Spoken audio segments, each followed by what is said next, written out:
Yo, what's up guys, this is Spiffy TV. Today's video is all about how to start sim drifting in Assetto Corsa in 2025. When I first got into sim drifting, man, I noticed that most of the videos out there either just skipped over key steps or straight up were just outdated. So I wanted to make a video that puts everything into one place, no fluff, just a straight up beginner's guide that's going to cover the setup, the mods, the settings, and how to actually get sideways. I'm still pretty new to the game myself, man, but that's exactly why I'm making this. I know how confusing it can be at the start, and if this video even can help out one person skip all the trial and error that I went through, then it's worth it. Main things today we're going to cover are sim rig and equipment, where to get your tracks, cars, and mods, settings to tweak, drifting 101, and then what comes next. Alright man, let's get into it. Here's how to start sim drifting in Assetto Corsa the right way in 2025. Alright man, so let's go ahead and talk about some sim equipment. Obviously, if you want to get into sim drifting, you need to start out with a wheel. There are three main types of wheels: gear drive, belt drive, and direct drive. I'm not going to go into a ton of detail here about the differences, pros and cons and whatnot, but the basic rundown: gear drive is going to be the cheapest, the easiest to get into. I see them all the time for around $100, $150 on Facebook, OfferUp, things like that.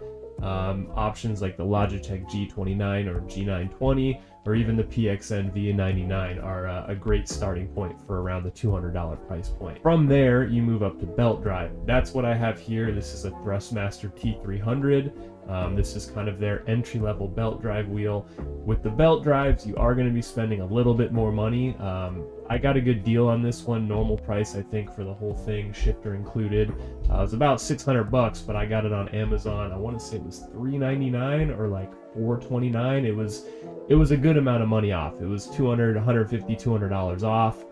So that's why I went this route. With the belt drives, it's definitely going to be a step up from gear-driven wheels. They're a lot more smooth. They're a little bit more quiet. The belt can wear out over time over heavy use, so there is something to consider there. But for me personally, this is where I wanted to start. I've tried the gear drive wheels once or twice in the past. I've driven on some of the Logitechs. Wasn't a huge fan of them, and so I wanted to try belt drive. I've been super happy with this wheel. This thing has been awesome. Finally, the top of the line, you got direct drive stuff. Fanatec, Moza, those guys are really well known for that. They make really, really high quality direct drive wheels. With direct drive, it's the most realistic you can get. It's going to have the most realistic feel, the best force feedback, but they're going to be the highest price, generally speaking. For me personally, I feel like direct drive was a little bit overkill to get into the hobby. Again, this is kind of my first time doing this type of stuff, and so I wanted to go kind of mid-range, and I figured if it is something that I enjoy, I can upgrade to a direct drive wheel later down the line. That's kind of your basics though in terms of equipment. Other stuff, like e-brakes, whatnot. I just got this recently. This is a Moza handbrake here. I would not recommend personally to get an e-brake to start drifting. I spent the 2-3 months that I've been driving with zero e-brake, and it has really helped me refine my skills on the wheel, but with pedal control as well. The e-brake is great, but realistically, while you're learning and you're solo driving, you really should not be using the e-brake much, if at all. And for me, frankly, I felt that just not even having no ability to e-brake would be my best bet and my easiest way to learn, better pedal control. It worked out for me, but that's just my own personal recommendation from my personal experience. You can go either way with it. There's a bunch of good options for handbrakes. This one was about $120 with the desk mount from Moza. It's got the software to adjust, the brake pressure and whatnot. So really cool option. But again, I don't feel personally like you need a handbrake to start drifting. In fact, I feel that it's better to not have one. So when it comes to cars, tracks, and any other mods you want to download, there are two main places that I recommend to go. First one will be Vossen.co. They've got a ton of different stuff, whether it be cars, tracks, skins, all sorts of stuff. They've got it all laid out here. You can sort it by, popularity, download, dates, all sorts of different stuff. Really cool resource to get a lot of cars, a lot of tracks, all that kind of stuff. The secondary site that I use for the mods and whatnot is going to be overtake.gg. They've been around for a long time. It used to be Race Department before this, and you know, they have a pretty long history with this type of stuff. But again, another great resource for mods, tracks, you know, and any other type of stuff that you're really looking for to change up your experience in Assetto Corsa. A couple of mods that I recommend here to check out if you're just getting into Assetto. First one's going to be Sol. This is a really great weather mod that honestly completely changes the look of Assetto Corsa. It's fully free to use. There's no, you know, paid anything for this one. There is also the Pure mod made from the same creator, which I personally use. That one is a paid version, but Sol, again, it's free and it's great. It completely transforms the look of this, you know, 10-year-old game. Second mod here is going to be the Need for Speed 2015 HUD. Now this is a personal preference. There's a ton of different HUD options. I just really like the look of this one. I'm not a huge fan of the base Assetto Corsa HUD, and so this kind of simplifies it and puts it into something that, you know, I'm familiar with. After that, the next thing that I'd recommend checking out is Kirby Cam. This is a really cool chaser cam that I've used and I've been starting to use for drifting videos. It kind of gives you more of a Car X feel with the camera. I'll put in a little bit of demo footage right here for it so you can see what it looks like.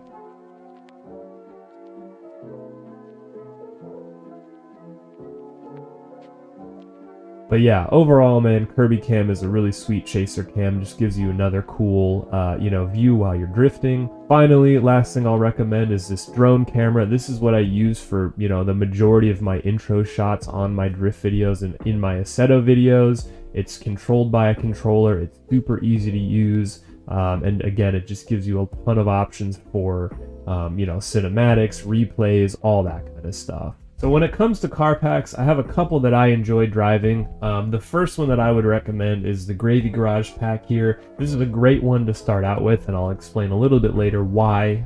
But yeah, Gravy Garage is one of them. I'm also a big fan of the Team Swarm car pack. This one's a little bit more realistic than the Gravy Garage cars in terms of handling and physics.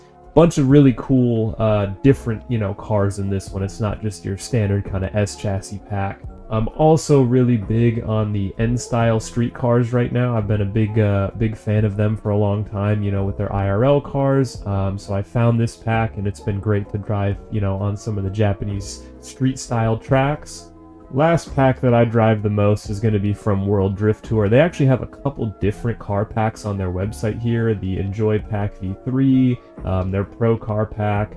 I'm a big fan of their street car pack personally. They also have the Winter Drift pack and whatnot that I've made a video on before, but overall, World Drift Tour, all of these cars, super solid. And when it comes to tracks, man, my favorite track to, you know, drive on when I was first starting out was this one here, Clutch Kickers. I really like this track for a couple of reasons. One, there's not any, you know, crazy high-speed corners. There's nothing too insane in terms of driving in here. No elevation change. Everything's really smooth, really flowy, and it's a pretty short track, so there's not a ton to remember. From Clutch Kickers, you know, I would recommend Drift Playground. This one's a little bit more advanced, I feel. It does have some elevation changes and, you know, narrower and wider corners and whatnot. Still a really good beginner-friendly map here. I also am a big fan of Scudama Circuit. As you know, if you've seen any of my previous videos, these are all kind of tracks that I've driven on. I'm a big fan of the Japanese tracks, so Scudama, Meihan, Ebisu, you know, all of those ones, anything like that, I'll probably be driving it. At this point, you should have some cars, you should have some tracks, so let's go ahead and talk about some of the important settings that are worth tweaking before you go ahead and jump into driving. To get to the settings, it's going to be under the Settings tab in the top right.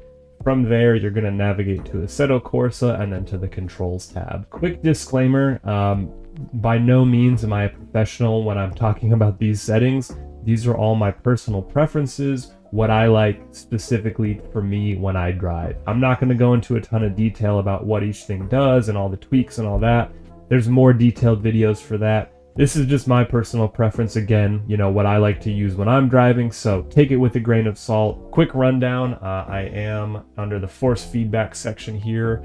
My gain is at 100%, filter at 25%, and then the minimum force is 12%. In terms of effects, I've got curb effect at 50%, road effect at 30%, slip effect at 10%, ABS effect at 20%. I also have soft lock and hardware lock on. For post-processing, center boost gain is 0, center boost range is 10%, and then I have the low speed threshold set to 3 kilometers per hour. For the wheel setup, it's pretty basic, 900 degrees, 1.0 gamma, and 100% scale. You'll probably have to tweak this, you know, as you go about driving and, you know, figuring out what you like personally, but this is kind of just a baseline that I've been using, and I wanted to show you guys as well. The other setting worth talking about here is going to be neck effect. So if we go under the custom shaders patch tab and then into extensions, you'll see the neck effects option. Make sure this is selected active. Again, I personally have not tweaked the settings very much at all.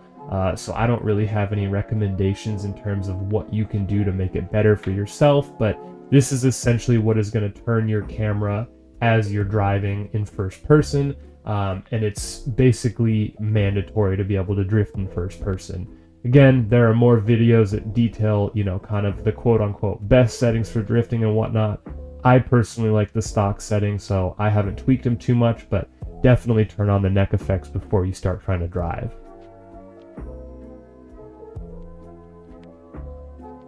Alrighty, man, let's go ahead and jump on the track here, run through some of the basics on how to get your car sliding. Keep in mind, you're going to need to practice all these steps multiple times to get them down fully.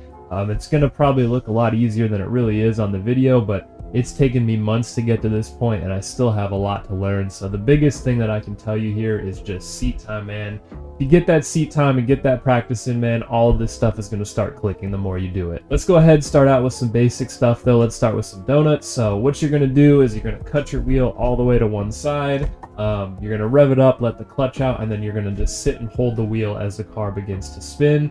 Make sure while you're doing this that you are modulating on and off the throttle. You don't want to sit and hold the throttle fully down because that's not going to give you the control you need. So let's see what we can do here a little bit. Rev it up, drop the clutch, and then just hold the wheel. And as you can see, the car just sits and, you know, does a nice little donut. On and off the throttle, you know, keeping it controlled. Now once we've done a couple donuts and we're starting to get a little bit dizzy here, we're going to go ahead and just let our wheel go and see what happens to the car. So as you saw there, the car naturally wants to counter steer itself out of the donut. Doing donuts itself isn't really drifting, but adding the counter steer is the key piece of the equation there. So the next step, what we're going to do is we're going to try and widen the donuts out a little bit and begin to incorporate some counter steer. So what you're going to do, begin the donut, you're going to let go of the wheel, but as the wheel starts to spin and the car starts to counter steer, you're going to catch it, and then you're going to kind of nudge the car in or nudge the wheel in to extend the drift out. Big thing while doing this, again, throttle modulation. If you hold the throttle down, you're just going to lose control and spin out. So again, while you're doing this and nudging the wheel in, make sure you're on and off the throttle, you know, giving it the proper amount of gas to keep it in control. Let's go ahead and do a little demo of that here so you guys can see what that'll look like. Alright, we're going to go ahead and set up here, man. Drop the clutch, wheel turned all the way. Modulate the throttle, we're going to let it out, we're going to catch it, and we're going to start to nudge it back in like this. And as you can see, this extends the drift out from a little donut to now kind of a bigger slide. So this is kind of the first key step in learning how to drift on a sim. The other thing too that you can do here is, you know, play with your throttle input, play with the wheel input, see, you know, how too much gas, too little gas, too much angle, too little angle affects the car. The biggest thing you can really do at this point is just mess around with different, you know, inputs, different ways of driving to see what suits you best and what's going to work for you.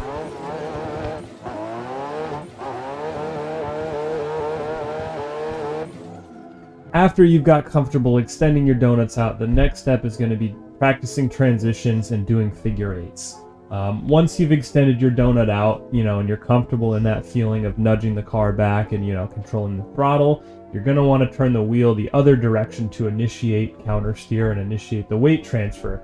As this happens, the wheel is going to counter steer, so you'll let it go for a second and catch it just like normal.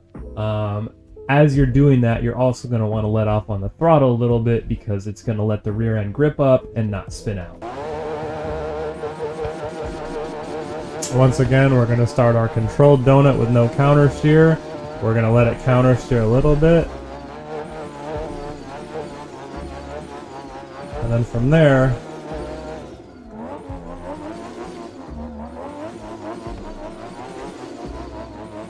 you let the weight transfer.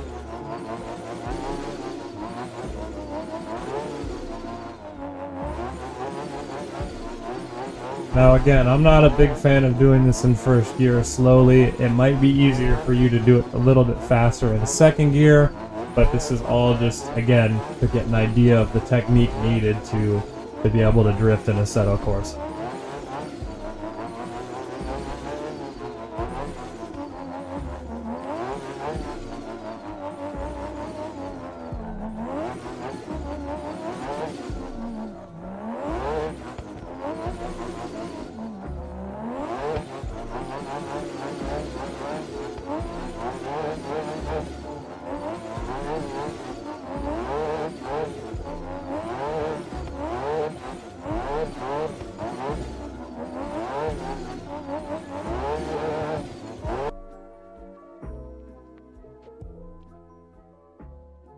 Now let's move on to drifting on track. The last section was meant to be a very brief overview of some basic techniques used in drifting, but if you'd like to get a more in-depth view on any of those things, I'd recommend checking out Janky Drift's How to Drift in Assetto Corsa video. He expands on all of those techniques, and to be completely honest, I learned pretty much all of my basics from him, so definitely go check him out. Go check that video out, man. There's a lot of good information there. When it comes to tracks and cars, as I mentioned before, I highly recommend starting out on the Clutch Kickers map with the Gravy Garage cars. The reason that I recommend this is because the Gravy Garage cars are what I like to call self-driving. Now, what this means is that the physics aren't super realistic. They are very video game-esque. They're very forgiving. They, allow for a lot of mistakes without really losing control, spinning out, all that type of stuff. This is great for beginners, I feel, because it gives you the opportunity to learn all of the skills and all of the muscle memory of, left foot brake, feint entries, flicking the car, all that kind of stuff in an easier setting. With these cars, again, if you make a mistake, it's not necessarily going to be the end of the run because of how forgiving the physics and everything are. Let's do a couple practice laps here, just kind of show you guys what that looks like. Again, this is going to be the type of thing that you're going to need seat time for. You're not going to be able to drift like this your first, 5 hours in the game. But this is how I did it. I drove on the Gravy Garage cars quite a bit until I got the confidence to kind of move up to more realistic cars with better physics. So let's jump on track, man. Let's rip a couple laps here for you guys. Alrighty, man. Let's see if we could lay down a couple good laps for y'all.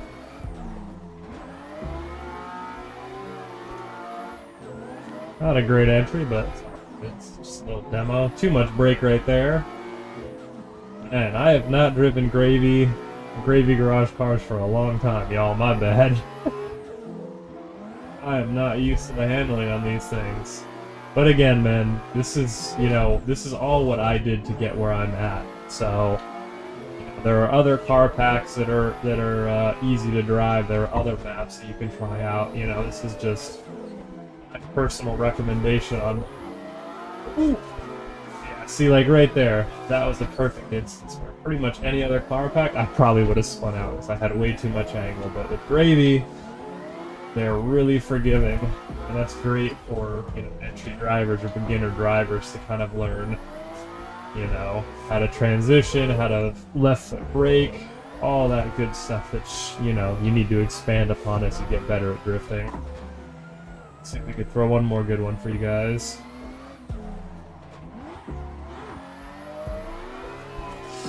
Another example right there. Probably would have spun out in any other car, but good old Gravy held it together.